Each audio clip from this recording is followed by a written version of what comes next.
मेरे भाई, मंत्री और मुख्यमंत्री बनने से ज्यादा नेता आपको बनना पड़ेगा। जब तुम नेता बनोगे तो 20-25 साल तक तुम्हारे प्रखंड में कोई नाइंसाफी नहीं होगी। बिहार में अभी चुनाव की तारीखों का ऐलान नहीं हुआ है, लेकिन उससे पहले ही सियासी पार्टियां फुल स्पीड में चुनाव प्रचार में जुट गई हैं और इसी कड़ी में बिहार चुनाव में अपनी पार्टी की किस्मत आजमाने के लिए AIMIM चीफ असदुद्दीन ओवैसी भी कूद चुके हैं। कल उन्होंने सीमांचल रैली का आगाज कर दिया है।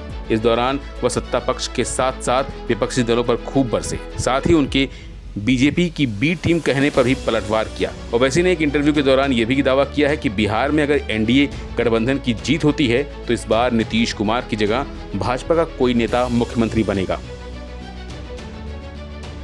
न्यूज चैनल आज तक से बात करते हुए ओवैसी ने कहा कि बिहार में अगर NDA की सरकार बनी तो इस बार नीतीश कुमार नहीं बल्कि बीजेपी का CM होगा।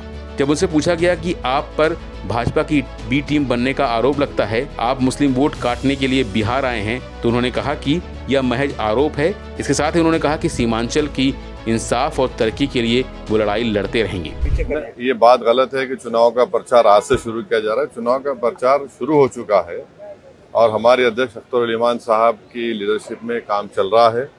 हम 2 महीना पहले भी आए थे, अप्रैल में भी आए थे। उस वक्त भी हमने कहा था कि चुनाव में हम पूरी तरह से हिस्सा लेंगे और अब सीमांचल में 4 दिन का हमारा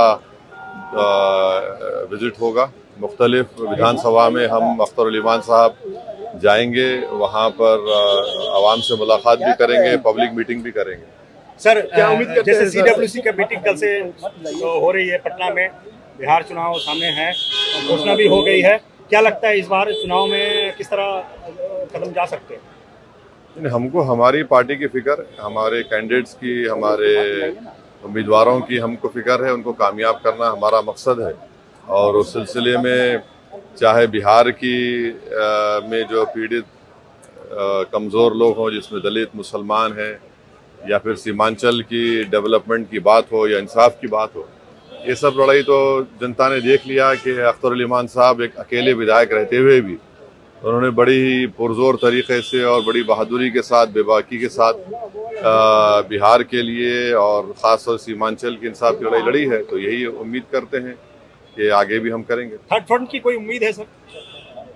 अब देखिए, अब नहीं मालूम, उम्मीद पे तो दुनिया कायम है, देखिए क्या होता है आगे। One last question that Uttar Pradesh government ने ऑर्डर दिया है कि इमीडिएटली जो कास्ट बेस्ड रेफरेंसेस है वो पुलिस रिकॉर्ड से हटाने के लिए, कि इलाहाबाद हाईकोर्ट के उनका वर्डिक्ट होने के बाद कास्ट बेस्ड जो रेफरेंसेस है पुलिस रिकॉर्ड से हटाने के लिए। जो कास्ट की पॉलिटिक्स बीजेपी करती है, दूसरी पार्टियां करती हैं, तो क्या करेंगे आप?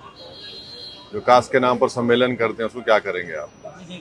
वो देख लीजिए। सर लास्टली, सर पाकिस्तान का प्लेयर जिस तरह से बिहेव कर रहे हैं आजकल, आपने भी देखा लास्ट मैच में। एक बात सुनिए, हमने कहा कि हम मैच नहीं देखेंगे तो हम उस पर जवाब नहीं दे सकते, हम नहीं देख रहे हैं। वैसे आपको बता दें कि 2020 के विधानसभा चुनाव में ओवैसी की पार्टी ने सीमांचल में 5 सीटों पर जीत हासिल कर लोगों को चौंका दिया था। यह RJD के लिए झटका साबित हुआ था। हालांकि बाद में 4 विधायक RJD में शामिल हो गए। खैर, ये तो बात पुरानी रही और अब ओवैसी एक बार फिर अपनी पार्टी की किस्मत आजमाने के लिए बिहार में ताल ठोक रहे हैं। साथ ही ये दावा भी कर रहे हैं कि इस बार नीतीश कुमार बिहार के CM नहीं बनेंगे, लेकिन उनके दावे में कितना दम है ये तो वक्त ही बताएगा। फिलहाल के लिए बस इतना ही। बाकी अपडेट के लिए बने रहिए वन इंडिया हिंदी के साथ। Subscribe to One India and never miss an update. Download the One India app now.